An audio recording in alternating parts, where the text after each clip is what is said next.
നമസ്കാരം. ഇന്ന് നിങ്ങളുമായി പങ്കുവെക്കുന്നത് ഒരു തെന്നാലി രാമൻ കഥയാണ്. തെന്നാലി രാമനോട് പകവീട്ടുവാൻ കൊട്ടാരത്തിലെ ജീവനക്കാരായ ചിലർ ഒന്നിച്ച് ഗൂഢാലോചന നടത്തി. അവരുടെ നേതാവ് രാജപുരോഹിതൻ തന്നെയാണ്. അനുയായികളോ സ്വർണമാമ്പഴം ദാനം കിട്ടാൻ മോഹിച്ചിരുന്നവരും. അവരിൽ നിന്ന് രാമൻ ചക്രവർത്തി ദാനം ചെയ്തത് തട്ടിയെടുത്തതാണ് അതിനു കാരണം. അന്നു മുതൽ അവർ പ്രതികാരം ചെയ്യുവാൻ ആലോചിക്കുന്നു. രാജപുരോഹിതനെ രാമൻ ഒന്നിലധികം തവണ കുടുക്കിലാക്കിയുമിരിക്കുന്നു. ഇതെല്ലാമാണ് രാമനോട് പകവിട്ടുവാനുള്ള രാജപുരോഹിതനടക്കമുള്ളവരുടെ പകയുടെ കാരണം. ദീർഘമായ ചർച്ചയ്ക്ക് ശേഷം ആ ഗൂഢസംഘം ഒരു പദ്ധതി നിശ്ചയിച്ചുറപ്പിച്ചു. തൻ്റെ കാലശേഷം രാമനെ രാജപുരോഹിതനാക്കുവാൻ താൻ ഉദ്ദേശിച്ചിരിക്കുന്നു. ആ തീരുമാനം രാജപുരോഹിതൻ തെനാലി രാമനെ അറിയിക്കണം. നിർദ്ദിഷ്ടമായ മതകർമ്മങ്ങൾ നടത്തണം. ശംഖുമുദ്രയും ചക്രമുദ്രയും ദേഹത്തു പതിക്കുക എന്നൊരു കർമ്മമുണ്ടെന്ന് പറയണം.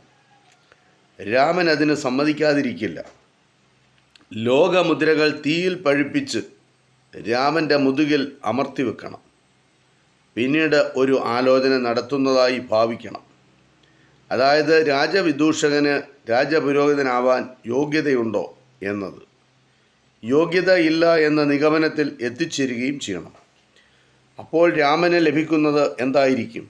മുദ്രകളുടെ പാടും ആ മുദ്രകൾ പതിപ്പിച്ചപ്പോഴുണ്ടായ ശാരീരിക വേദനയും മാനനഷ്ടവും.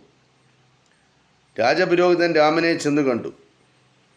രാമ, ഒരു സന്തോഷ വർത്തമാനം അറിയിക്കാൻ വന്നതാണ് ഞാൻ. സ്വാമി, എന്താണത്? രാമൻ തിരിച്ചു ചോദിച്ചു. ഞാൻ എന്നെയും നിങ്ങളെയും സംബന്ധിക്കുന്ന ഒരു തീരുമാനം എടുത്തിരിക്കുന്നു. ഓഹോ, അങ്ങനെയോ? രാമ, നിങ്ങളിപ്പോൾ രാജവിദൂഷകൻ മാത്രമാണ്. പക്ഷേ ആ സ്ഥാനം നിങ്ങളുടെ യോഗ്യതയ്ക്ക് പോരാ. നിങ്ങൾ എൻ്റെ കാലശേഷം രാജപുരോഹിതനാവണം. ഞാൻ നിങ്ങളെ എൻ്റെ അനന്തരാവകാശിയാക്കാൻ പോകുന്നു. എനിക്ക് സ്വാമിയോട് അതിയായ കൃതജ്ഞതയുണ്ട്. അതിന് കർമ്മങ്ങളൊക്കെ ഉണ്ടാവുമല്ലോ. ദിവസവും സമയവും അറിയിക്കാൻ ദയവുണ്ടാവണം. അടുത്ത വെള്ളിയാഴ്ച രാവിലെ നേരത്തെ എൻ്റെ ഗൃഹത്തിലെത്തണം കേട്ടോ. തീർച്ചയായും ഞാൻ എത്തിക്കൊള്ളാം. രാജപുരോഹിതൻ സന്തോഷത്തോടെ മടങ്ങിപ്പോയി. തൻ്റെ വലിയ വലയിൽ രാമൻ വീണിരിക്കുന്നു. അദ്ദേഹം ഒന്നും മനസ്സിലാക്കിയില്ല. തന്നെപ്പോലെ 1000 പേരെ വിറ്റ കാശുണ്ട് തെനാലി രാമൻ്റെ കയ്യിൽ എന്നതാണ് രാജപുരോഹിതൻ മനസ്സിലാക്കാതെ പോയത്. തെനാലി രാമൻ ഭാര്യയോട് സംസാരിച്ചു. നീ കേട്ടില്ലേ വിശേഷം? ഞാൻ രാജപുരോഹിതൻ്റെ അനന്തരാവകാശിയാകണം പോലും. അതിലെന്തോ ചതിവുണ്ട്. അത് പിന്നെ എനിക്ക് അറിഞ്ഞുകൂടെ? എന്താണ് അയാളുടെ കൗശലം? അതുമാത്രം പിടികിട്ടുന്നില്ല. അങ്ങ് വളരെ സൂക്ഷിച്ച് പെരുമാറണം കേട്ടോ, ഭാര്യ പറഞ്ഞു.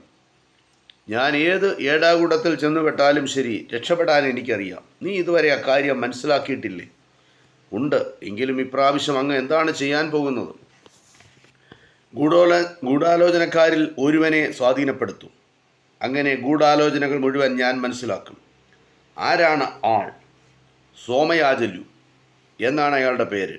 അയാൾക്കിപ്പോൾ ഒരു ബുദ്ധിമുട്ട് വന്നിരിക്കുന്നു. എന്ത് ബുദ്ധിമുട്ടാണ്? അയാളുടെ ഭാര്യയുടെ പ്രസവ സമയം അടുത്തിരിക്കുന്നു. ചെലവിനൊരൊറ്റ കാശ് അയാളുടെ കയ്യിലില്ല. ഞാൻ അയാൾക്ക് 10 സ്വർണ്ണനാണയം കൊടുക്കും. അയാൾക്ക് എന്നോട് നന്ദി തോന്നും. രഹസ്യങ്ങളെല്ലാം അറിയിക്കുകയും ചെയ്യും. എന്താ, നല്ല വിദ്യയല്ലേ? അതെ അതെ, രാമൻ്റെ ഭാര്യ പറഞ്ഞു. രാമൻ വളരെ നേരത്തെ തന്നെ സോമയാജുലുവിനെ കാണാൻ പോയി. അയാൾ വല്ലാതെ വിഷമിക്കുകയാണ്.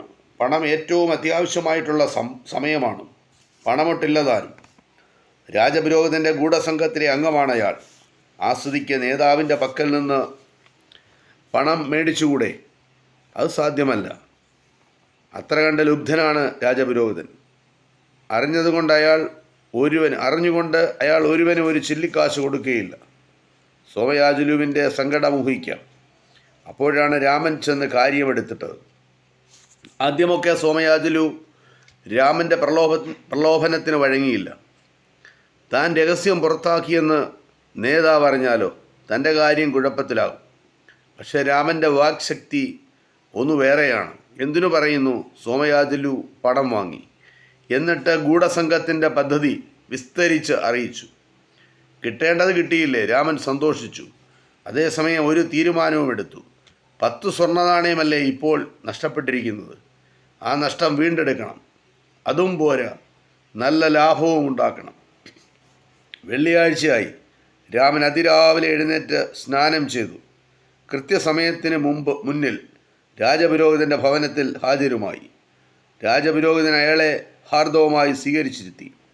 കർമ്മങ്ങൾ ആരംഭിക്കുന്നതിന് മുമ്പ് പട്ടുവസ്ത്രം ധരിക്കേണ്ടതുണ്ട്. വളരെയേറെ വിലയുള്ള ഒരു പട്ടുവസ്ത്രം സമ്മാനിച്ചു രാജപുരോഹിതൻ. അതും ധരിച്ച് രാമൻ അങ്ങനെ വിലസുകയാണ്. രാജപുരോഹിതൻ അയാൾക്ക് 100 സ്വർണ്ണനാണയങ്ങൾ നൽകി. ഹോമവും പൂജയും ജപവുമൊക്കെ വിധിപ്രകാരം നടന്നു തുടങ്ങി. ഗൂഢസംഘക്കാരുടെ മുഖങ്ങളിൽ സന്തോഷം തെളിഞ്ഞു.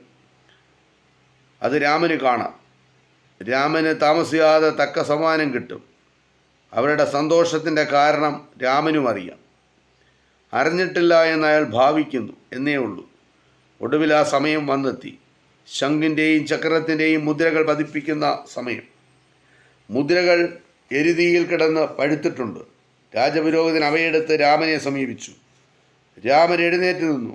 സ്വാമി, അങ്ങെനിക്ക് 100 സ്വർണ്ണനാണയങ്ങൾ തന്നു. 50 എണ്ണം ഞാനിതാ അങ്ങേക്ക് മടക്കി തരുന്നു.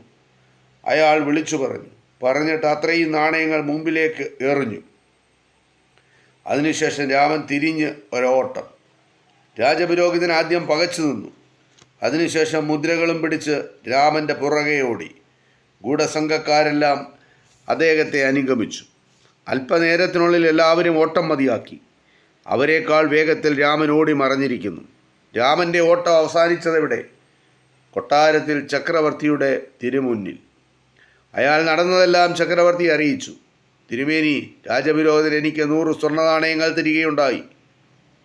കർമ്മങ്ങൾ പൂർത്തിയാകും വരെ ഞാൻ അവയിൽ പങ്കുകൊണ്ടു. പകുതി കർമ്മങ്ങളിൽ പങ്കുകൊണ്ടുമില്ല. അതായത് മുദ്ര വെക്കുന്നതിൽ ഞാൻ പങ്കുകൊണ്ടില്ല.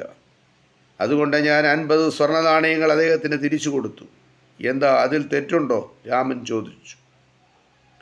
രാമ, നിങ്ങൾക്ക് രാജപുരോഹിതനാകാൻ യോഗ്യതയില്ല. അക്കാര്യം നിങ്ങൾ മനസ്സിലാക്കിയത് നിങ്ങൾക്കൊരു മേന്മ തന്നെ. നിങ്ങൾ സത്യം പറഞ്ഞത് നന്നായി. അതിന് നിങ്ങൾ നല്ല പ്രതിഫലം അർഹിക്കുന്നു, ചക്രവർത്തി പറഞ്ഞു. ചക്രവർത്തി തെനാലി രാമന് 1000 സ്വർണ്ണനാണയങ്ങൾ വെച്ച് ഒരു മടിശീല വരുത്തി. രാമ, ഇത് നിങ്ങൾക്കിരിക്കട്ടെ, ചക്രവർത്തി പറഞ്ഞു. രാമൻ അത് നൽകുകയും ചെയ്തു. രാമൻ മടിശീലയും കൊണ്ട് വീട്ടിലെത്തി. അകത്തുനിന്ന ഭാര്യ പുറത്തേക്ക് വന്നു. രാമൻ ഭാര്യയോട് പറഞ്ഞു, ഞാൻ 10 സ്വർണ്ണനാണയങ്ങൾ വിതച്ചു. അത് 105 മേനി വിളഞ്ഞിരിക്കുന്നു.